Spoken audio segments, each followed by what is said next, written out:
নমস্কার, good evening. TV9 বাংলার প্রত্যেক দর্শককে আজ আরো একবার ঠিক রাত 8টায় আমি পিউ রয়েছে আপনার সঙ্গে বাংলা আজ কি ভাবছে সেই ভাবনা আপনাদের সামনে তুলে ধরতে। হ্যাঁ, হোয়াট বেঙ্গল থিংস টুডের এই মঞ্চে আমি সোম থেকে শুক্র রাত 8টায় আপনাদের সঙ্গেই থাকবো এখন থেকে। আপনার ভাবনাই আমরা এই মঞ্চ থেকে আরো বাকি বাংলার কাছে তুলে ধরবো, তাই ভাবনাই ভবিষ্যৎ। কিন্তু আজ আমরা কি নিয়ে আলোচনা করবো, আসুন আমরা এক নজরে দেখি আজ আমাদের আলোচ্য বিষয় কি। আজ দুটো বিষয় আমরা নজর দিচ্ছি। প্রথম, শিক্ষায় এবার সিবিআই তদন্ত। ভাবুন, দুর্নীতি কোন পাহাড় ছুলে সিবিআই কে তদন্ত করতে হয়। রাজ্যে তাহলে চাকরির ভবিষ্যৎ কি? এক। দুই, বিষয় দুই, অন্দরে রয়েছে কোন্দল। পুরো ভোটের আগে কি ঘর গুছোতে পারবে বিজেপির? সামনে 108টা রয়েছে। অতীতের ভোটগুলোতে, সাম্প্রতিক অতীতে ধরাশায়ী হয়েছে বিজেপি। তো সব মিলিয়ে এই দুটো বিষয় আজ আলোচনা। আমার সঙ্গে যারা রয়েছেন আসুন পরিচয় সারি। এই মুহূর্তে আমার সঙ্গে স্টুডিওতে রয়েছেন দুজন অতিথি। স্নেহাশিস চক্রবর্তী, তৃণমূল কংগ্রেস নেতা মুখপাত্র আমাদের সঙ্গে রয়েছেন। বিমল শঙ্কর নন্দ, বিজেপি নেতা আমাদের সঙ্গে রয়েছেন। বাইরে থেকে আরো দুজন অতিথি আমার সঙ্গে রয়েছেন। আমি পরিচয় করব সব্যসাচী চট্টোপাধ্যায়, আইনজীবী। তার সঙ্গে যেমন আমরা কথা বলবো তেমনই শুভময় মৈত্র আমাদের সঙ্গে রয়েছেন, রাজনৈতিক বিশ্লেষক। আমরা কথায় আসবো, আলোচনায় আসবো, তর্ক জমবে, কিন্তু তার আগে ঠিক ঘটনাক্রম কি, সিবিআই পর্যন্ত পৌঁছলো কি করে এই ঘটনা দেখবো।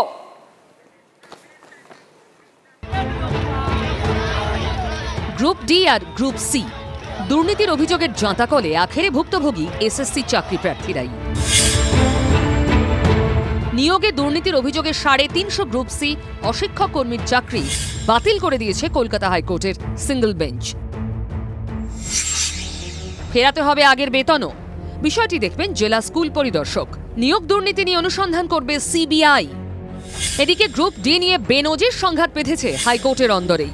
নিয়োগ দুর্নীতির তদন্তে কমিটি গড়ে দিয়েছিল ডিভিশন বেঞ্চ। কমিটি নির্দিষ্ট সময়ে রিপোর্ট জমা দিতে পারেনি। মঙ্গলবার সিঙ্গল বেঞ্চ সিবিআইকে তদন্তভার দেয়। গ্রুপ ডি পদে কর্মরত 573 জনের চাকরি বাতিল করা হয়। রাজ্য সরকার ডিভিশন বেঞ্চে গেলে সিঙ্গল বেঞ্চের 2 নির্দেশেই স্থগিতাদেশ দেওয়া হয়।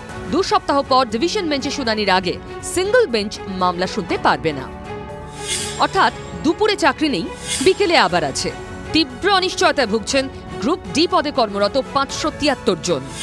অসহায় অবস্থা অন্যদেরও। দুর্দশা শুধু চাকরিরতদের নয়, চাকরি প্রার্থীদেরও। অনিয়মের বহর দেখে অনেকেই আর পরীক্ষায় বসতে চাইছেন না। ভাবছেন, দুর্নীতি যখন হচ্ছে তখন সঠিক পথে পরীক্ষা দিয়ে লাভ কি? যারা পরীক্ষা দিচ্ছেন তারাও ভাবছেন আদৌ চাকরি পাবেন তো? আর কতদিন এইভাবে মাসুল গুনবে আমজনতা? Bureau report, TV9 Bangla.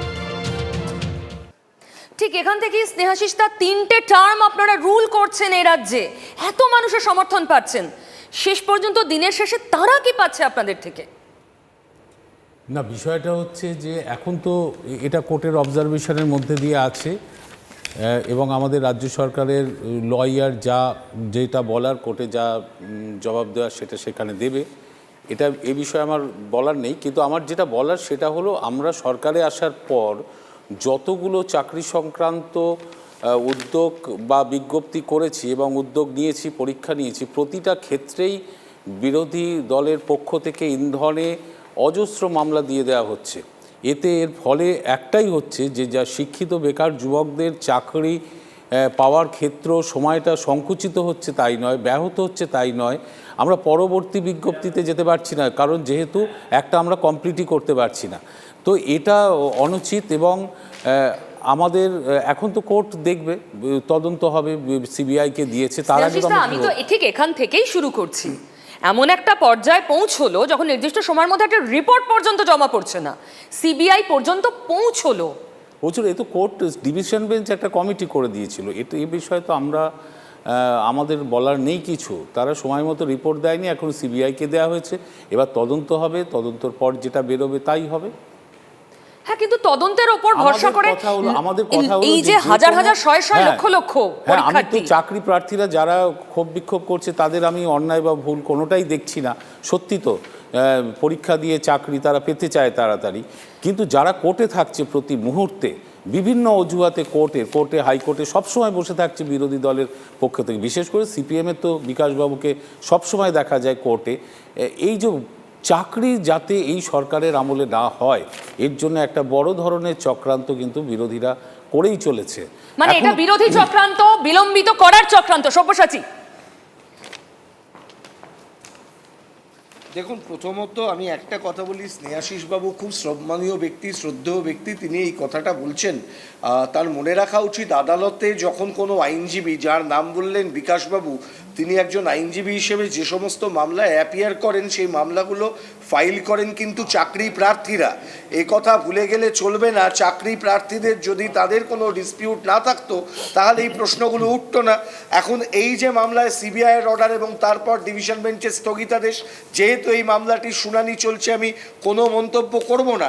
কিন্তু আমরা যেটা দেখেছি প্রত্যেকটি ক্ষেত্রে এই মামলাগুলোর অভিযোগ, কারণ হচ্ছে যে বিভিন্ন ক্ষেত্রে দুর্নীতির অভিযোগ আসছে, টাকা নিয়ে চাকরি দেওয়ার কথা আসছে। আচ্ছা বলুন তো, আপনারা, স্নেহাশিস বাবুর দলের নেতা ছিলেন শুভেন্দু অধিকারী, তার বিরুদ্ধে তৃণমূল কংগ্রেসের নেতারা পূর্ব মেদিনীপুর জেলার, তারা অভিযোগ তুলেছিলেন যে টেট কেলেঙ্কারিতে টাকা নিয়ে তিনি চাকরি দিয়েছেন। অস্বীকার করতে পারবেন? এখন সেই শুভেন্দু, বিমল শঙ্কর তাদের দলে। আমি আসবো, হ্যাঁ কথা বলি। সব্যসাচী আমি আসবো, আবার সব্যসাচী আসবো প্লিজ। শুভেন্দু বাবু এখন বিজেপিতে বলে, শুভেন্দু বাবু এখন বিজেপিতে বলে কি তিনি পরিষ্কার শুদ্ধ হয়ে গেলেন, নাকি অভিযোগগুলো সঠিক ছিল না? এর জবাব কে দেবে? সব্যসাচী একসঙ্গে বলে দর্শকরা শুনতে পাবেন না, প্লিজ একজন করে। আমি আবার বলতে দেবো আপনাকে, প্লিজ প্লিজ। আমার কথা হচ্ছে, শুভেন্দু বাবুর বিরুদ্ধে অভিযোগ ছিল, আর সেই শুভেন্দু বাবু আজকে বিজেপিতে গেছে বলে তিনি কি পরিশুদ্ধ হয়ে গেছেন, না অভিযোগগুলো সঠিক ছিল না? এটা প্রমাণ করবে কে? বিমল শঙ্কর দা একটু টাইম দেবে, কারণ কথা বললে কেউ আটকালে খুব অসুবিধা হয়। প্রথম কথা, তুমি একটু আগে যখন বলেছিলে ভাবনাই ভবিষ্যৎ, অনেক কিছু হয়তো ভবিষ্যৎ আছে, এ রাজ্যের কোনো ভবিষ্যৎ নেই। কারণ এ রাজ্য যে মানুষ বুঝে শুনে যাকে ক্ষমতায় রেখেছে পরপর 3 বার, লালু প্রসাদ যাদবের জমানাকে যেরকম বলা হয় যে ওটা একটা মানে জঙ্গলের রাজত্ব, আগামী দিনে যারা পলিটিক্যাল অ্যানালিস্টরা কী বলবেন সেটা নিয়ে নিশ্চয়ই আলোচনা হতে পারে। আমি নিজে একজন পলিটিক্যাল অ্যানালিস্ট বলবো যে বিহারের চেয়ে পশ্চিমবাংলার অবস্থা এখন আরও খারাপ। কেন খারাপ তোমাকে বলি, শুভেন্দু অধিকারীর উত্তরটা পরে দিচ্ছি। আমি প্লিজ আমরা প্রসঙ্গে থাকি, আমরা শিক্ষা নিয়ে জঙ্গলের রাজ্যের কথাই বলি। এই প্রসঙ্গেই তো থাকছি, আমি শিক্ষা জগতেরই লোক, সুতরাং আমাকে শিক্ষা না বলা প্লিজ। হ্যাঁ সেই আমি একটা কথা বলি, কখনো শোনা গেছে যে একটা সরকারের 2টো অর্গান, একটা অর্গান নাম সুপারিশ করে, অন্য অর্গান চাকরি দেয়, যে চাকরি দিয়েছে বলছে ও তো আমাকে নামগুলো পাঠিয়েছে, আর যে নাম পাঠানোর কথা সে বলে আমি তো নাম পাঠাইনি। এটা হয়েছে কি হয়নি? Please tell me. এটা হয়েছে। 2, উত্তরবঙ্গে একটা জেলায় একজনকে ধরা হলো যে সে টেট পরীক্ষা না পাস করে চাকরি পেয়ে গেছে, তাকে ধরতে সে বলে আরে আমাকে কেন ধরেছেন, এরকম আমি 14টা দিতে পারি না, পাস না করেই চাকরি পেয়ে গেছে। অর্থাৎ এই টেটের নাম করে, স্কুলে চাকরির নাম করে, বহু জায়গায় চাকরির নাম করে কোটি কোটি টাকা তোলা হয়েছে। সে কথাই তো বলছি, সেই প্রসঙ্গেই শুভেন্দু অধিকারী। কারোর যদি থাকে শুভেন্দুর বিরুদ্ধে কোর্টে যান না, আপনাদের দলের এই মুহূর্তে অ্যাসেট, আমি কেন বিরোধী দলনেতা, তার বিরুদ্ধে কোর্টে চলে যান না, তার বিরুদ্ধে প্রমাণ নিয়ে কোর্টে যান। আর একটা কথা বলা হলো চক্রান্ত করে কোর্টে যাওয়া হচ্ছে। আমি নিজে লয়ার নই, একজন লয়ার আছে, আমি শুধু এইটুকু বলবো, কোর্টে যদি মানে বিচারপতি দেখেন কেউ কোর্টের সময় নষ্ট করছে, তার জরিমানা হয়। ডু ইউ নো ইট? ফলে এগুলো অ্যাকসেপ্ট করেছেন মানে কোর্ট নিশ্চয়ই এটাকে ম্যাটারটা পেয়েছে, মানে সারবত্তা আছে বলে এটা এগোচ্ছে। আমি আসবো, বলতে দেব। আপনাদের মনে হচ্ছে না, আমি আসবো, আপনাদের মনে হচ্ছে না যে এই জটা গলে, এই পলিটিক্যাল ক্রসফায়ারে আসলে আপনি আমি ভুগছি। আমি সেই মানুষের কাছে যাব। এই মুহূর্তে বারাসত থেকে আমার সঙ্গে রয়েছে দীপঙ্কর, আমাদের প্রতিনিধি। আমি দীপঙ্করের কাছে যাব। দীপঙ্করের সঙ্গে যে মানুষরা রয়েছেন আমি সরাসরি তাদের মুখ থেকে শুনবো। দীপঙ্কর, শোনাও দর্শকদের। একদমই পিউ, আমি একদম তাদের কথা জানবো। আপনাদের দাবি? আমাদের মূলত দাবি যে 2020 সালে ভোটের প্রাককালে মাননীয় মুখ্যমন্ত্রী ঘোষণা করেছিলেন প্রেস কনফারেন্স করে যে প্রাইমারিতে 2014 যারা ক্যান্ডিডেট আছে 20,000 প্রত্যেকে রিক্রুট দেওয়া হবে। কিন্তু দেখা গেল যে ভোট পার হয়ে গেল, ভোটের বৈতরণী পার হয়ে গেল, সরকার বিপুল সংখ্যা ভোটে জিতে ক্ষমতায় আসলো, কিন্তু আমরা কিছু ছেলে মেয়েদেরকে নেওয়ার পরে পুরো আমাদের আর প্যানেল থেকে নেওয়া হচ্ছে না। কি বলবেন? আপনারা তো আজকে আন্দোলন করেছিলেন। হ্যাঁ, আমরা এটাই করেছি যে আমরা লক্ষ্মীর ভাণ্ডার চাই না, আমরা আমাদের নিয়োগ চাই। আর দিদি, আমরা ভাতা চাই না, আমরা হচ্ছে ভাত চাই, আমরা শিক্ষকতা করতে চাই। মামাটি মানুষের সরকার তো ঘোষণা করেছিলেন ভোটের আগে যে উনি সমস্ত প্রকল্প যিনি ঘোষণা করেছিলেন সমস্ত কিছু রেখেছেন, তাহলে আমাদেরটা কেন আমরা আটকে আছি? আমাদেরটা কেন হচ্ছে না? আমাদের শিক্ষক নিয়োগ উনি বলেছিলেন, ঘোষণা করেছিলেন, তাহলে কেন হচ্ছে না? এখনো পর্যন্ত আটকে আছে কেন? অনেকগুলো বছর চলে গেছে, তারপরে আর আপনারা সামনে কি ভবিষ্যৎ কি আপনাদের? আমরা আপনাদের মাধ্যমে একটাই মাননীয় মুখ্যমন্ত্রীর উদ্দেশ্যে বার্তা দিতে চাইছি যে মাননীয়, আপনি একটা বিষয় আপনাদের কাছে পরিষ্কার করুন। এত প্রতিশ্রুতি, এত কথা আপনি দিয়েছেন, সমস্ত কথা পালিত হয়েছে, তাহলে 2014 নট ইনক্লুড যারা আমরা আছি, তাহলে আমাদের নিয়ে আপনি কেন ভাবছেন না? কেন আমরা সেই নির্দিষ্ট খুব পার্টিনেন্ট প্রশ্ন দীপঙ্কর, তোমাকে অনেক ধন্যবাদ। এটাই তো মানুষের প্রশ্ন। এবার আসুন তাদের কথা আমরা আপনাদের দেখাই, তাদের ছবি দেখাই, যারা মেয়ো রোডে 100 দিনের বেশি বসে রয়েছেন শুধু চাকরির আশায়, চাকরিতে নিয়োগের স্বচ্ছতার আশায়। মেয়র রোডের ছবি, যেখানে গুরুতর অসুস্থ হয়েছেন বহুজন। হ্যাঁ, এখানেও রাজনীতিবিদরা যাচ্ছেন, কিন্তু এই ভুক্তভোগীরা তো সত্যি ভুগছেন, যাদের পেট চালাতে চাকরি চাই, যেখানে অস্বচ্ছতা রয়েছে। যে প্রশ্নগুলো উঠে আসছে এই মুহূর্তে, স্নেহাশিসদা, এর উত্তর কে দেবে? যতক্ষণ না এই কোর্ট মামলা এগুলো নিষ্পত্তি হবে ততক্ষণ পর্যন্ত এই স্নেহাশিসদা, এ কোর্ট কি অবধি করবে? গড়ালো, কোর্ট অবধি গড়ালো, এই আচ্ছা, দায়টা কার? আপনি বলুন তো, এই তো আমি তো বলছি যে বিভিন্ন রকমভাবে বিভিন্ন দিক থেকে এই মামলাগুলো করা হচ্ছে। এর পেছনে বিরোধী দল ক্রমশ ইন্ধন দিয়ে যাচ্ছে এবং মদত করে যাচ্ছে, যাতে এই সরকার তার রিক্রুটমেন্ট প্রসেসটাকে এগিয়ে নিয়ে যেতে না পারে। স্নেহাশিসদা, ধরুন স্নেহাশিসদা, যাদের যে তিনজনের বক্তব্য বারাসত থেকে শুনলেন আপনি, কি বললেন ওনারা? ভালো করে 2014 এ পরীক্ষা দিয়েছে, এখনো আমি জানি না, অনিশ্চিত ভবিষ্যৎ, লক্ষ্মীর ভান্ডার চাই না, চাকরি চাই। কি বলছে ওরা? কি বলছে? ওনারা সম্ভবত টেট পাস করা আছে এবং টেট পাস করা আছে, সেটাই বলছেন ওনারা। একদম টেট পাস করা আছে, টেট পাস করা আছে, মেয়র একটা SLST যারা। শুনুন, টেট পাস করেছে, সেই টেটে বলা হয়েছে যারা টেট পাস করেছে তারা এটা কন্টিনিউ করতে পারবে। তারপর কি হলো, তাদের ট্রেন্ড হতে হবে। তো তারপরে তাদের মধ্যে কাউন্সিলিংয়ে ডাকা হলো, তার মধ্যে থেকে একটা সংখ্যাকে সে রিক্রুটমেন্ট পেয়েছে। আচ্ছা, সে এবার মুখ্যমন্ত্রী কি বলেছেন যে যারা টেট পাস করেছে তারা পাবে। এটা তো নির্ভর করবে যে একটা সরকারের যে আর্থিক কাঠামো আছে, আর্থিক অবস্থা আছে, তার উপরে সে কতগুলো রিক্রুটমেন্ট দিতে পারবে, এগুলো তো নির্ভর করবে তার উপরে।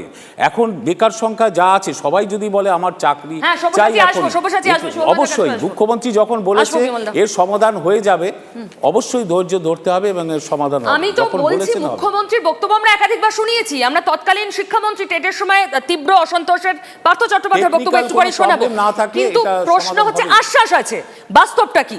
কিন্তু যতক্ষণ আপনারই আলোচনা থেকে নিশ্চয়ই বুঝতে পারছেন, সমাধানের পথ খুঁজতে গেলেই রাজনীতি জড়িয়ে পেঁচিয়ে ধরছে। কিভাবে এই টেট দুর্নীতি এবং রাজনীতি হাতে হাত দিয়ে চলছে দেখুন। রাজ্যে সরকারি চাকরির নিয়োগে দুর্নীতির অভিযোগ নতুন কিছু নয়। কখনো এসএসসি, কখনো টেট, কখনো এসএলএসটি। দিনের পর দিন দিকে দিকে চাকরি প্রার্থীদের ক্ষোভ বিক্ষোভ চলছেই।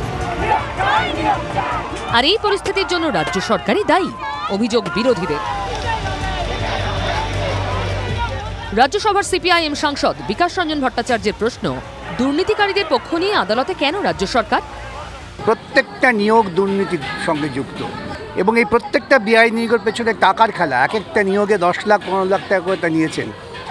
সেটা বাঁচাবার জন্য এই রাজ্য সরকার, ভাবা যায় এই রাজ্য সরকার অ্যাপিল করছেন যে কেন এদের চাকরি গেল। আমি জীবনে শুনিনি। যার চাকরি যাচ্ছে সে অ্যাপিল করতে পারে, রাজ্য সরকার অ্যাপিল করে। রাজ্য সরকার তার মানে এই দুর্নীতিকে ছাপ্পা দিচ্ছে। বিজেপি নেতা দিলীপ ঘোষের খোঁচা, সরকার কোনো সহযোগিতা করে না, তাই বারবার আদালতে যেতে হয় চাকরি প্রার্থীদের। আর কোর্ট সিবিআই ইনকোয়ারি দিয়েছে এবং যত বড় দুর্নীতি হয়েছে প্রত্যেকটি পরীক্ষায়, কোনো পরীক্ষার রেজাল্ট হয় না, রেজাল্ট হলে নিযুক্তি হয় না। এই যে একটা সার্বিকভাবে সরকারের অসফলতা, সেগুলো ধীরে ধীরে সামনে আসছে এবং প্রত্যেকটি ব্যাপারে মানুষের কোর্টের কাছে যেতে হচ্ছে, কারণ সরকার কোনো সমস্যার সমাধান করে না। একই সুর সিপিআইএম নেতা সুজন চক্রবর্তীর গলাতেও। এত ব্যাপক পরিমাণে এবং এত খোলামেলা যে তদন্তে প্রত্যেকটা দিন কার্যত কোর্টের কাছে ধিকৃত হতে হচ্ছে রাজ্য সরকার। যদিও বিরোধীদের অভিযোগকে বিশেষ আমল দিচ্ছে না শাসক শিবির। কিছুই সমস্যা না, হাইকোর্ট বিচারপতি, সিঙ্গেল বেঞ্চ, ডিভিশন বেঞ্চ, তারা অনেক কিছুই তারা রায় অর্ডার তো দিয়েছেন, দেখা যাক না এটাও কি হয়, এটাও দেখা যাক। রাজনীতিকদের চাপানুতর চলছে, আর তার ফাঁকেই বেড়ে চলেছে দুর্নীতির পাহাড়ের উচ্চতা। Bureau report, TV9 Bangla. আমি ঠিক শুভময় মৈত্রের কাছে আসবো। শুভময় দা, আপনিও শিক্ষাক্ষেত্রের সঙ্গে দীর্ঘদিন ধরে জড়িয়ে, এখন যে বর্তমান পরিস্থিতি, যারা নতুন চাকরি চাইছেন, এই পরিস্থিতি নিয়ে আপনার অবজারভেশন কি? না মানে আমার সবচেয়ে বড় পর্যবেক্ষণ যেটা আমি ভাবছিলাম, ক্যামেরাটা বন্ধ করে লুকিয়ে পড়বো কিনা, কারণ এই ধরনের যে প্রশ্ন, তার সমাধান তো সত্যি আমাদের কাছে নেই, এবং এটা যে কতটা হতাশার, কতটা দুঃখের, এবং এটা শুধুমাত্র এই রাজ্যের নয়, সারা দেশ বা বিশ্বজোড়া যে ওয়েলফেয়ার কান্ট্রির যে আমাদের ধারণা, যেখানে মানুষের চাকরি সরকার দেবে, রাষ্ট্র তার দায়িত্ব নেবে, সেই জায়গা থেকে আমরা তো দূরে সরে যাচ্ছি। এবং তার একটি ইনস্ট্যান্সিয়েশন বা উদাহরণ মাত্র আজকের দিনে আমরা পশ্চিমবঙ্গে যেটা দেখছি। দেখুন, দুর্নীতির প্রসঙ্গ নিয়ে তো আমার আলোচনা করার দরকার নেই, সেটা আমাদের এখানকার যে সরকার, যে শাসক দল বা আমাদের দেশের কোর্ট, তারা এগুলো নিয়ে ভাবার চেষ্টা করবেন। কিন্তু মূল বিষয়টা হচ্ছে সাধারণ মানুষ যারা পড়াশোনা করছেন এবং পড়ানোর চাকরি খুঁজছেন, তারা যে কি বিপদের মধ্যে আছেন আজকের দিনে। এবং আজকের দিনে এই ধরনেরও আরো কিছু আলোচনা উঠে আসছে, যেখানে প্রাইভেট পাবলিক যে একটা মানে একটা এন্টারপ্রেনিয়রশিপ, তার মাধ্যমে স্কুলের ক্ষেত্রে যে বেসরকারি ক্ষেত্রে টাকা পয়সা আসা, বা এই যে গোটা বিষয়টা, অর্থাৎ যেখানে একটা বেসরকারিকরণের বিষয়, এটা তো আজকের নয়, 90-এর দশকের শুরুতে যখন কংগ্রেস সরকার বাজারটা খুলে দিল, তার আগে পর্যন্ত কিন্তু এই রাষ্ট্র ব্যবস্থায় সরকার ভাবতো মানুষের কথা। ধীরে ধীরে এই যে বেসরকারিকরণ এবং তার সঙ্গে দেশে প্রচুর নিম্নবিত্ত মানুষ, এই জায়গায় এই যে দুর্নীতির ক্ষেত্রগুলো প্রস্তুত হচ্ছে, এটাকে কিন্তু এড়িয়ে যাওয়া খুব শক্ত। সরকার চেষ্টা করছেন, হয়তো পারছেন না, এবং উল্টো দিকে আইনি ব্যবস্থা থাকবেই। যখনই এই ধরনের ক্ষেত্রে একটু অস্বচ্ছতা দেখা যাবে, মানুষ তো ছেড়ে দেবেন না। দুর্নীতির কথা এলে যারা চাকরি পেলেন না, তারাও তো সারা দিন ধরে সারা রাত জেগে পড়াশোনা করেছেন, তারপর পরীক্ষা দিয়েছেন, তারপর জানতে পারছেন কারুর আত্মীয় 14 জন চাকরি পেয়েছেন। এই ধরনের কথা সংবাদ মাধ্যমে এসেছে, নিশ্চয়ই শাসক দল সেটা দেখছেন। দ্বিতীয় যে বিষয়টি দেখুন, আমাদের যে বর্তমান রাজ্যের শাসক দল, সেখানে সত্যি নিম্নবিত্ত মানুষদের জন্য প্রচুর কাজ করা হচ্ছে, ফলে তাদের ক্ষেত্রে কিন্তু নির্বাচনে যেটা কোনো অসুবিধা হবে না। অর্থাৎ যারা শিক্ষক, তাদের সেই জন্য কি মাথা ব্যথা নেই শুভময় দা? দেখুন, সেটা বলা খুব শক্ত, কিন্তু আমি বলছি এই ধরনের আন্দোলনের মাধ্যমে সরকারকে যে চাপে ফেলা, সেটা কতটা সম্ভবপর, সেটা নির্ভর করবে অন্য রাজনৈতিক দল কতটা সামনে আসছেন, কোর্ট কতটা সামনে আসছেন। কারণ শাসক দলের অনেক কিছু ভালো কাজ আছে, যেটা অনেক মানুষ খুশি হয়ে যাচ্ছে, নির্বাচনে তার প্রভাব পড়ছে। সুতরাং এই গোটা বিষয়টা অত্যন্ত হতাশাজনক। আমি সত্যিই বলছি, আমি তো এই ইকুয়েশনটা বুঝতে পারছি না শুভময় দা, আপনি বিশ্লেষক, আপনি হয়তো বেটার বলতে পারবেন। লক্ষ্মীর ভান্ডারের প্রভাব ইনস্ট্যান্ট গিয়ে ভোটের বাক্সে পড়ছে। আপনার সঙ্গে একাধিকবার সেই আলোচনা হয়েছে। দীর্ঘমেয়াদী চাকরি একটা দীর্ঘমেয়াদী পথ, সারা জীবনের একটা দিশা দিতে পারে, তার প্রভাব ভোটের বাক্সে পড়ে না কেন? পড়ে না, তার কারণ যে মানুষগুলো চাকরি পান, তার সংখ্যা আমাদের দেশে কমতে কমতে এমন একটা জায়গায় গেছে যে তাদের ভোটে কিছু যায় আসে না। সুতরাং এই জায়গাটা পরিষ্কার, তার মানে তারা আশা ছেড়ে দিচ্ছেন, এই পথটা থেকে সরে দাঁড়াচ্ছেন তারা, এটাও হতে পারে।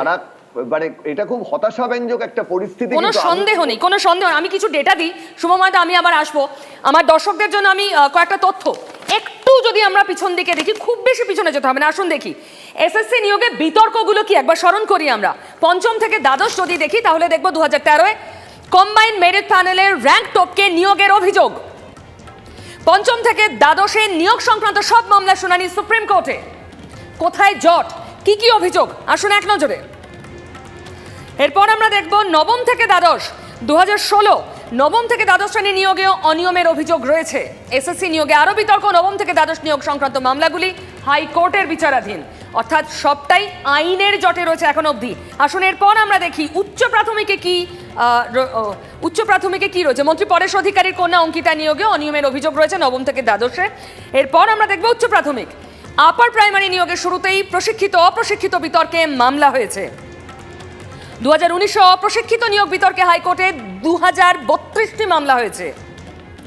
অস্থায়ী মেধা তালিকা নিয়ে অনিয়মের অভিযোগে মামলা হাইকোর্টে। নতুন করে ইন্টারভিউয়ে ফের অনিয়মের অভিযোগে মামলা হাইকোর্টে। এরপর অশিক্ষক কর্মী, সেখানেও অভিযোগ এবং দুর্নীতি। 2019-এ 4 মে কমিশন জানালো 2016-র নিয়োগ সম্পন্ন। ঘোষণার পরেও প্যানেল বহির্ভূত নিয়োগের অভিযোগ। নিয়োগ পাওয়া বহু প্রার্থীর বেতন বন্ধের নির্দেশ দিল হাইকোর্ট। আইনি জটে সত্যি আটকে রয়েছে পুরো বিষয়টা, থমকে যাচ্ছে, চাকরি পেতেও পাচ্ছেন না, বেতন পেতেও পাচ্ছেন না যারা, তাদের জন্য কি বলেছিলেন তৎকালীন শিক্ষামন্ত্রী 4 মার্চ 2021 পার্থ চট্টোপাধ্যায়? যারা পথে ঘাটে বিক্ষোভ দেখান শিক্ষক নিতে হবে তারাই কিন্তু কোর্টের দরজা নাড়িয়ে এটাকে বিলম্বিত করেন। ঠিক একই কথা স্নেহাশিস যা বললেন, এটা চক্রান্ত। বলুন। একটা আমার আপত্তি আছে কথা, এটা কোনো আইনি জট নয়, এটা প্রকাশ্যে চুরি। এগুলো যেগুলো এটা চুরি ছাড়া আর কি, সিবিআই তদন্তের দরকার নেই। সিবিআই শুধু নয়, আমি তো বলছি এখানে সমস্ত নিয়োগ সিবিআই যদি তদন্ত করা হয়, কয়েক হাজার লোককে জেলে যেতে হবে সামনে দিয়ে, রাস্তা দিয়ে। সেটা আগামী দিন প্রমাণ করবে। লক্ষ লক্ষ পোস্ট এখানে অ্যাবলিশ করা হয়েছে। ইন্ডাস্ট্রি বলে কিছু নেই, লোকের চাকরি নেই, লোকের স্কুল কলেজের দিকে তাকিয়ে আছে, সেখানে টাকা নিয়ে নিয়োগ হচ্ছে। এ কি হচ্ছে এগুলো? এরপরে কি প্রমাণ করে দিতে হবে নাকি? এরপরে আরেকটা আপত্তি আছে, ভোট নাকি তুমি বললে, শুভময়কে বললে, শুভময় ভোট কুশলী, ঠিক আছে, আমি একটু ভোটের চর্চা করতাম। পশ্চিমবাংলায় যেটা হচ্ছে এটা ভোটই নয়, এটা নিয়ে কোনো চর্চাই আমি করবো না, এটা ভোট হচ্ছে না। 2021-এ 213 কেন্দ্র বাহিনীর নজরদারিতে হয়েছিল, কিন্তু পশ্চিমবাংলায় এইটা হচ্ছে, এটা ভোট হচ্ছে না। ভোট সন্ত্রাস নিয়ে আমি এর পরের পর্বে আলোচনা করব। সব্যসাচী আসবো সেই পর্বে। সব্যসাচী, দেখুন, আমি যদি এই যা আলোচনা হলো এর থেকে নির্যাস যা পাওয়া গেল, তাতে এক পক্ষ বলছেন যে কোর্টে গিয়ে এটা আটকানো হচ্ছে। আমি প্রশ্ন করছি কোর্টে যেতে হচ্ছে কেন? একটা অভিযোগ আছে বলে তো কোর্টে যেতে হচ্ছে। এই যে নিয়োগ সংক্রান্ত যে সমস্যাগুলোর কথা বলা হলো, প্যানেলের যে গণ্ডগোল হয়েছে, কালনার বিধায়ক বিশ্বজিৎ কুণ্ডু তৃণমূল, তারপর বিজেপি, আবার তৃণমূল, তার পরিবারের লোকজন চাকরি পেয়েছেন, পরেশ অধিকারীর কন্যার কথা আসছে, অভিযোগ এসেছে, এরকম অসংখ্য নাম এসেছে। এই অসঙ্গতিগুলো আছে বলে আজকে প্যানেলের প্রত্যেকটা স্তরে গিয়ে মামলা করতে হচ্ছে। কোর্ট বলার পরেও সেখানে কোর্টের নির্দেশকে রূপায়িত করা হচ্ছে না। আর একটা জায়গা যেটা আজকে আমাদের খুব কনসার্ন, যে কোর্টে যাচ্ছে বলে মন্ত্রীরা বলছেন যে, বা প্রাক্তন শিক্ষামন্ত্রী বলছেন কোর্টে গিয়ে এটা আটকে রাখা হচ্ছে। তাহলে কোনো একটা জায়গায় মানুষকে তার যে অধিকার, সাংবিধানিক অধিকার, আদালতের দরজায় করা নাড়া, সেই জায়গাটা। সব্যসাচী, আমার একটা প্রশ্ন। সব্যসাচী, আপনি ঠিক বলছেন, মানুষের ফান্ডামেন্টাল রাইট, তিনি প্রয়োজন হলে আদালতে যাবেন, কেউ আটকাচ্ছে না, আদালতে তো যাচ্ছেন তারা। প্রশ্ন, যে প্রশ্নটা তৃণমূল করছে, কখনো কোনো জিনিসটা যখনই চাকা গড়াতে শুরু করছে, হয়তো আদালতই বলল কয়েক বছর পরে যে এবার নিয়োগ প্রক্রিয়া শুরু হোক, একটা নজরদারিতে শুরু হোক, আবার নতুন মামলা। আমরা তো রিসেন্ট পাস্টে দেখলাম সেটা। এটা কি উদ্দেশ্যপ্রণোদিত হতে পারে না? স্নেহাশিস, 2000-এর উপরে মামলা, আজকে একটা প্রতিটা স্টেপে মামলা। স্নেহাশিস বাবু দাঁড়ান, আপনি তো বলছেন নিয়োগের দুর্নীতি, এটা তো সার্ভিস কমিশন, সার্ভিস কমিশনের আগে কি চলতো পশ্চিমবঙ্গে? সিপিএম এর রাজত্বে প্রতিটি জোনাল কমিটি, লোকাল কমিটির নেতার বউ, শালী সবাই স্কুলে চাকরি পেত, স্বাস্থ্য দপ্তরে চাকরি পেত। কি দেখাচ্ছেন স্বচ্ছতা? রাজত্ব তো শেষ হয়ে গেছে 10 বছর আগে। এখনো বলছি তো, এত মামলা, 2000-এর উপরে একটা মামলা হয়। বলছেন সিপিএম শূন্য, তার মানে সিপিএম একটা রিক্রুটমেন্টের অ্যাডভার্টাইজ করার সঙ্গে সঙ্গে বিকাশ বাবুরা রেডি হয়ে থাকছেন ফাইল নিয়ে, কিভাবে মামলা করবেন? 13 সাল থেকে মামলা হচ্ছে, 13 সাল থেকে মামলা হচ্ছে। আমি যদি আপনার কথা হাইপোথেটিক্যালি কয়েক সেকেন্ডের জন্য ধরে নিই, আপনারা যা বলছেন সেটাই ঠিক, উদ্দেশ্যপ্রণোদিত মামলা হচ্ছে। 2032টা মামলাই উদ্দেশ্যপ্রণোদিত তো নয়, অন্তত একটা মামলা সেখান থেকে জেনুইন, একটা মামলাই বা হবে কেন? রাজ্য সরকার তার অ্যাটিটিউড সব সময় দেখাচ্ছে এবং চেষ্টা করছে বিজ্ঞপ্তি দিয়ে, পরীক্ষা নিয়ে চাকরি, যাতে কর্মসংস্থান হয়, চাকরি পায়। এত মামলা 2014 আমরা 12 থেকে দেখালাম, 2014 পরীক্ষা দিয়েছে, 2022 এত মামলা দিলে আমরা পরবর্তী বিজ্ঞপ্তিতে যাব কি করে? আমরা কি করে বেকার শিক্ষিত যুবকদের চাকরি? তাহলে এর সমাধান কোথায়? চাকরি প্রার্থীরা কি শুনবেন আপনাদের থেকে? ওই সময়টায়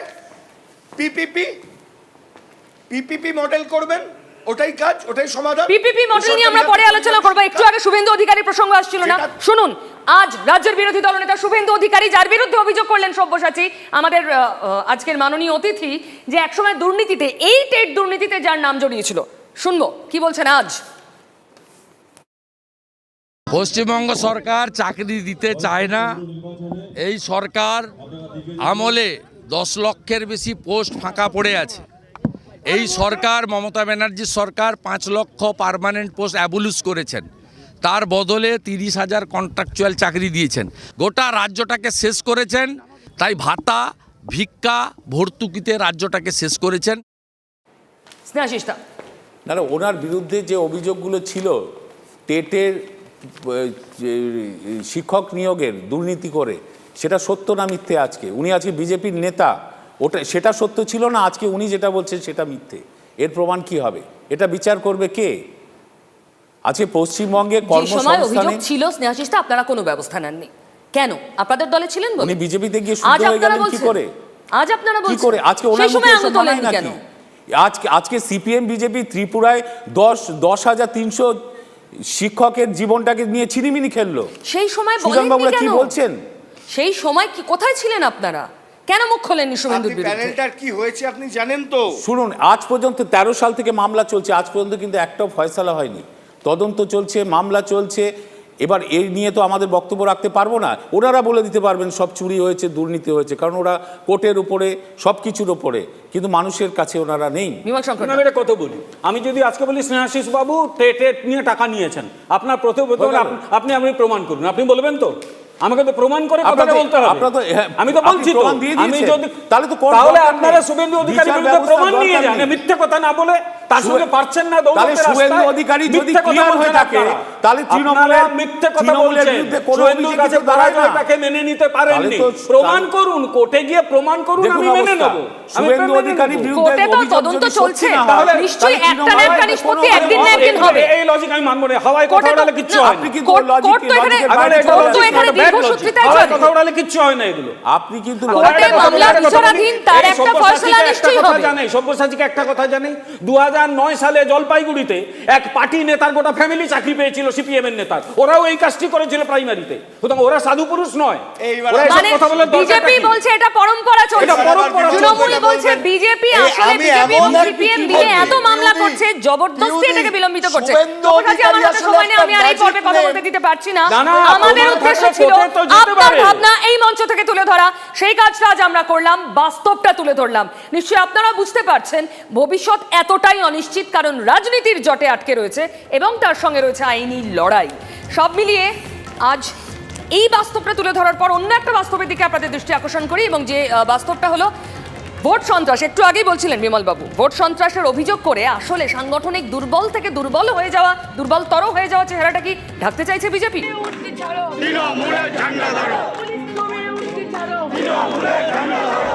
রাজ্যের প্রধান বিরোধী দল বিজেপি, কিন্তু বাস্তবে কি শাসক দলকে চ্যালেঞ্জ ছুড়ে দিতে পারছে তারা? পুরো ভোটের ফল তো তা বলছে না, শিলিগুড়ির ফলাফল প্রশ্ন তুলছে। গেরুয়া ঝড় কি থেমে গেল উত্তরবঙ্গে?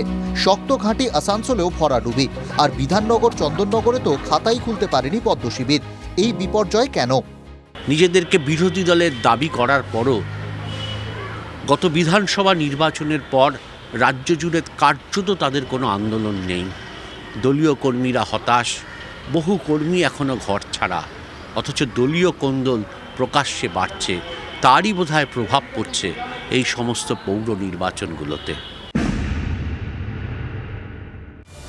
রাজ্য বিজেপির একাংশ বলছে বিধানসভা ভোটে হারের পর থেকে দলে কোন্দল বেড়েই চলেছে, গোষ্ঠীদ্বন্দ্ব প্রকাশ্যে আসছে, একে অন্যের বিরুদ্ধে পোস্টার দিচ্ছেন, চরম হতাশা দলের কর্মী ও নেতাদের মধ্যে। বিজেপির অন্দরেই ক্ষোভ, দল চালাচ্ছেন মাত্র দুজন, ফলে বর্ষিয়ান নেতাদের আর রাস্তায় নামতে দেখা যায় না। প্রার্থী তালিকা ঘিরে স্বজন পোষণের অভিযোগ বাড়ছে, তার ওপর রয়েছে দল ছাড়ার প্রবণতা। কোথাও একটা খামতি রয়েছে, মানছেন শীর্ষ নেতারাও। আজ পার্টির রেজাল্ট খারাপ হয়েছে, তারপর অনেকে মন খারাপ হয়ে গেছে, বহু কর্মী আমাদের বেরোচ্ছেন না, ইলেকশন তারা কাজও করেননি, অনেকে বাড়ি ছাড়া আছেন। ফলে যে ধরনের শক্তি লাগিয়ে নির্বাচনটা লড়া উচিত ছিল সেটা আমরা লড়তে পারিনি। আমাদের ত্রুটি তো কিছু আছে, এটা তো অস্বীকার করবার কোনো জায়গা নেই। ফুল প্রুফ কোনো সিস্টেম কোনো সংগঠন তৈরি করতে পারে না। আমরা আমাদের সাধ্যমতো চেষ্টা করেছি, কিন্তু যে পরিস্থিতি 2রা মের পর থেকে তৈরি হয়েছে, এবং শুধু জনমনে নয় কর্মীদের মনেও যে প্রভাব পড়েছে সেটা একটা দিক। দ্বিতীয় জিনিস হচ্ছে, সবচেয়ে অন্যতম বড় কারণ হলো মানুষ এই নির্বাচনী প্রক্রিয়ার উপর থেকে আস্থা এবং উৎসাহ হারিয়ে ফেলেছে। রাজ্য বিজেপির বেহাল দশার সুযোগ নিয়ে তাদের বিত্তে ছাড়ছে না তৃণমূল। একটা দল যে দলটার কোনো সায়েন্টিফিক ব্যাখ্যা নেই, একটা দল যার কোনো মাথামুন্ডু নেই, একটা দল যে শুধু হুঙ্কার, একটা দল যে শুধু হিংসা, একটা সময় হিন্দু মুসলমান, তারপর হিন্দি বাঙালি, তারপর আবার রাজবংশী আর এই, তারপর ওই আর এই, সারাক্ষণ শুধু divide and rule, divide and rule, divide and rule. এই ডামাডোলের অবস্থা থেকে মুক্তি কিভাবে, উত্তর হাতড়াচ্ছে পদ্ম শিবির। আন্দোলন বিমুখতা এবং দলীয় কুন্দল রাজ্য বিজেপিকে শেষ করে দিচ্ছে হতাশ কার্যত কর্মীরা। ক্যামেরায় দীপঙ্করের সঙ্গে অঞ্জন, TV9 বাংলা। বিমল শঙ্কর বাবু, না, আমি মাননীয় মন্ত্রীকে একটা খুব প্রশ্ন করলে ভালো হতো, মুখোমুখি থাকলে করতাম। উনি নাকি বিজেপিকে সায়েন্টিফিক্যালি এক্সপ্লেন করতে পারছেন না, তো ওনাকে বলবো নিজের দলটা সম্পর্কে সায়েন্টিফিক্যালি এক্সপ্লেন করুন, এটা আদৌ দল না গ্যাং বলা যায় এটাকে। এক, দ্বিতীয় নম্বর, একটা রাজনৈতিক দলের 55 জন কর্মী দোষরাম এরপর খুন হয়েছে, এ রাজ্যের মিডিয়ার একটা অংশ, সবাই নয়, চোখ বন্ধ করে বসেছিল। পাবলিক ডোমেইনে সেভাবে আনা হয়নি, যেখানে বিজেপির কোনো নেতা কিছু বললেই প্রচুর আলোচনা হয়ে যায়, কিচ্ছু হয়নি। 3 নম্বর, ইলেকশনে জেতার পর যখনই মানুষ রাস্তায় নামছে প্রতিবাদে, কারোর বিরুদ্ধে গাঁজার কেস, কারোর বিরুদ্ধে ডাকাতির কেস। আর লাস্ট হচ্ছে, এই সরকার করেছে কি, এই রাজনৈতিক দলটা একেবারে গ্রাউন্ড লেভেলে তারা পরিষ্কার একটা প্যাট্রন ক্লায়েন্ট রিলেশন তৈরি করে ফেলেছে। আমার দলে থাকো নইলে 1 পয়সা পাবে না, 100 দিনের কাজ থেকে শুরু করে কিচ্ছু দেবো না। বহু মানুষের পেশা জীবিকা তছনছ হয়ে গেছে, তারপরেও বিজেপি চেষ্টা করছে ঘুরে দাঁড়ানোর। আমি পরিষ্কার বলছি, বিজেপি কিচ্ছু সংকটে পড়েনি, সমস্যায় আছে নিশ্চয়ই। নির্বাচনে হেরে গেলে একটা সমস্যা থাকে, সেই সমস্যা দ্রুত আমরা কাটিয়ে উঠব। এবং আজকে তৃণমূল যা করছে, সিপিএম এখন যেরকম তার জন্য রিপেন্টেন্ট হয়, তৃণমূলে রিপেন্ট করার মতো লোক থাকবে না, আমি বলে দিচ্ছি আজকে, কারণ ইতিহাসের গতি চলে। বিমল শঙ্করটা ছেড়ে দিন, তৃণমূলের প্রতিনিধি আছে, ওই দলটা অন্যরা করে, ওরা বুঝে নেবে। বিজেপি, আপনারা বারবার বলছেন শাসক দল দুর্মুষ করার চেষ্টা করছে বিজেপিকে, এবং তাদের হাতে পুলিশ, তাদের হাতে প্রশাসন, যা দিয়ে তারা দুর্মুষ করছে। যেখানে যেখানে পারছে একটু একটু আপনারা মাথা তুলছেন। দিনের আলোর মতো স্পষ্ট আপনাদের সংগঠনের কি চেহারা, অন্তত বিগত কয়েকটা ভোটে, এটা প্রথমত মানছেন তো? না, তার কারণ হচ্ছে এই ভোটগুলোকে আমি ভোটই মানছি না। হ্যাঁ, 2021-এ মানুষ আমাদের অ্যাকসেপ্ট করেনি, আমার মনে হচ্ছে তাই, যদিও ভোট নিয়ে আমার কাছে অনেক প্রশ্ন রয়েছে, আমরা মেনে নিয়েছি। তারপর তো নিয়ম কি বলে, একটা সরকার দল ক্ষমতায় থাকে, বাকিরা তার সমালোচনা করে। একটা দলের 55টা কর্মী খুন হতে পারে, আরেকটা কাজ করছে এই পশ্চিমবঙ্গের শাসক। না, খুন হচ্ছে কি হচ্ছে না সেটাও তো কোর্ট বিচার করবে, মানে সেখানেও তো তদন্ত হচ্ছে। একটা এতগুলো লোক তুলে নিয়ে গেছে কেন সিবিআই? খুন হয়নি মানে এরা কি সশরীরে স্বর্গযাত্রা করেছে?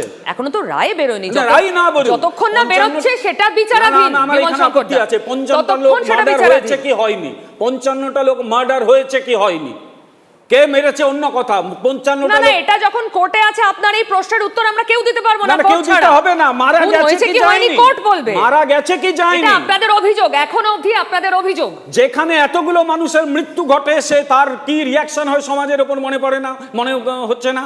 আর লাস্ট হচ্ছে, এরা খুব কায়দা করে কিছু কিছু ভোট সিপিএমকে পাইয়ে দিচ্ছে, তাদের একটু সুবিধে করে দিচ্ছে। এবারে সল্টলেক পুরসভার ইলেকশনে বিজেপির অফিস গিয়ে ভেঙে দিয়ে এলো, সিপিএমের একটা লোকের উপর অ্যাটাক হয়েছে, কিচ্ছু হয়নি। ফলে অনেক কায়দা কানুন নিয়ে এরা এগোচ্ছে, যাতে এটা প্রমাণ করা যে বিজেপি একেবারে ভেঙে গেছে, বিজেপির কিছু লোককে নিয়ে নেওয়া। হ্যাঁ, আমাদের কিছু ভুল হয়েছিল, নির্বাচনের আগে তৃণমূল বা সিপিএম থেকে এইভাবে ইনডিসক্রিমিনেট হতে লোক নেওয়া ঠিক হয়নি।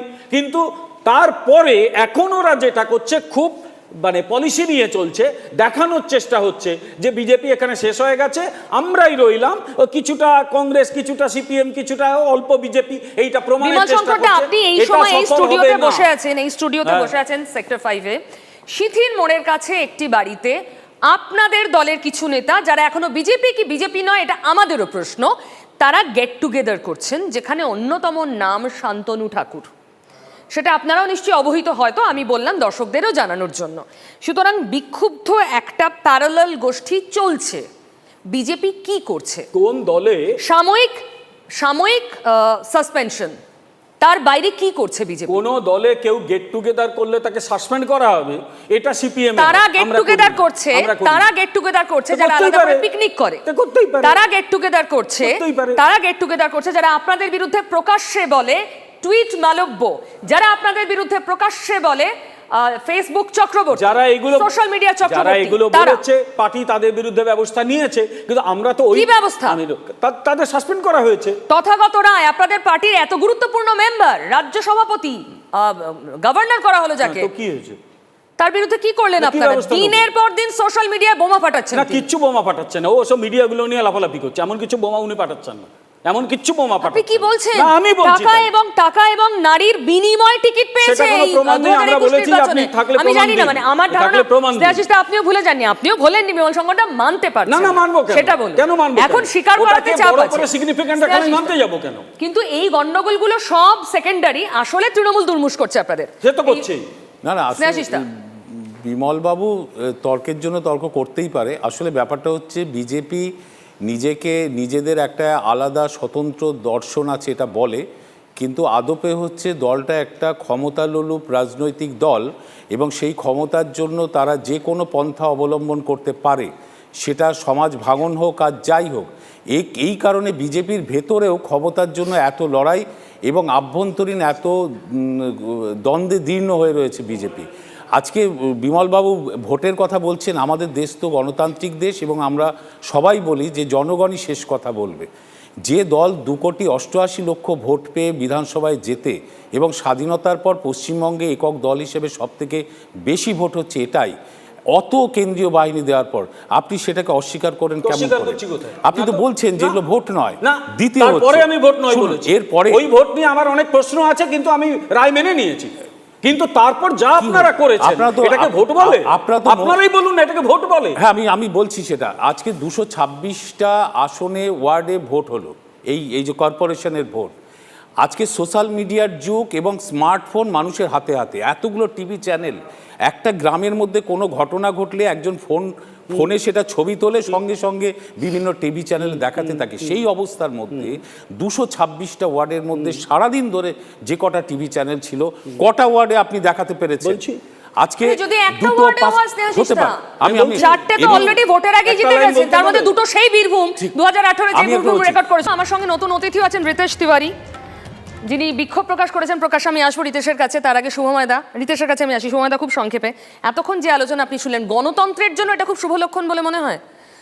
না, একেবারেই নয়, কিন্তু তার সঙ্গে একটা জিনিসও বলতে হবে যে আজকে কোনো দলের ভোট কম আছে বলে কালকে বাড়তে পারে না, এমনটাও নয়। ফলে চটজলদি একটা দলের ভোট শতাংশ কম বা বেশি তাই নিয়ে কিন্তু আগামী দিনটাকে প্রেডিক্ট করা ঠিক হবে না। দ্বিতীয় বিষয় হচ্ছে বিজেপির ভোট কমার পেছনে একাধিক কারণ আছে।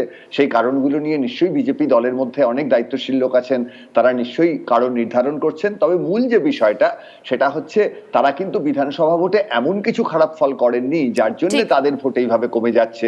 তাদের দলের মধ্যে আত্মসমীক্ষার প্রয়োজন আছে। একদম। আমি এখান থেকে রিতেশের কাছে আসি। রিতেশ, আমরা বিধানসভার পর থেকে যতগুলো ইলেকশন এবং বাই ইলেকশন হলো, বিজেপির একদম ধরাশায়ী অবস্থা।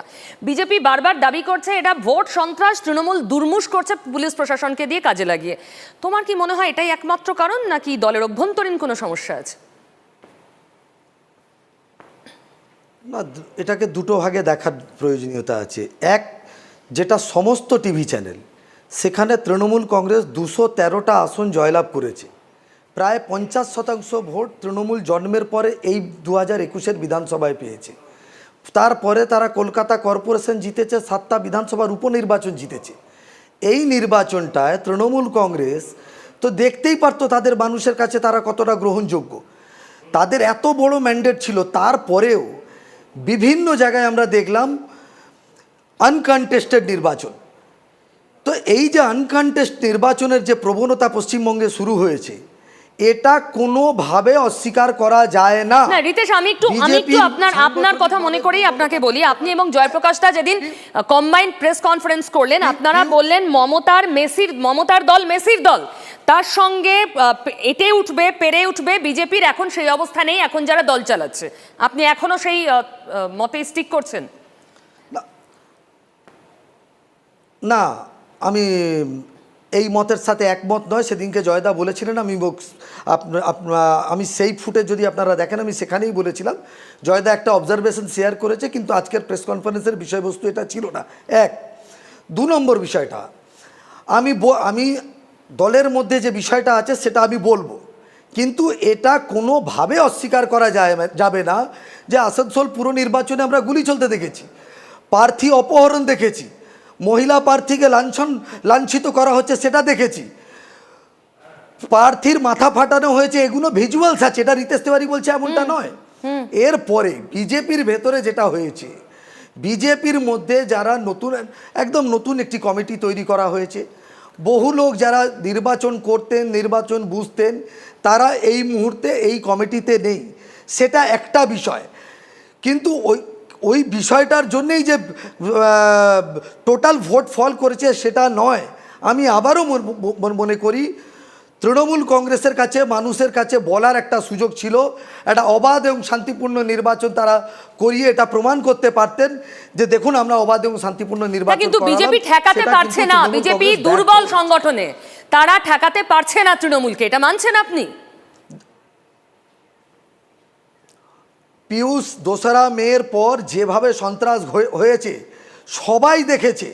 কলকাতা হাইকোর্টের 5 বেঞ্চ জাজ ইউনানিমাসলি সিবিআই ইনকোয়ারি অর্ডার দিয়েছে। এটা বিজেপির কোনো নেতার বক্তব্য নয়।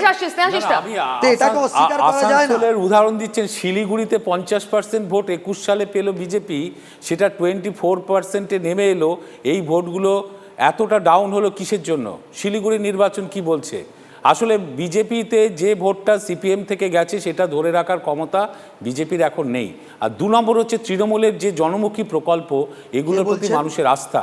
তাই আজকে তৃণমূলমুখী বিরোধী দলের ভোট কিছু সিপিএমে ফিরছে আর কিছু তৃণমূলে আসছে। তাই এই তৃণমূল জিতছে সর্বত্র।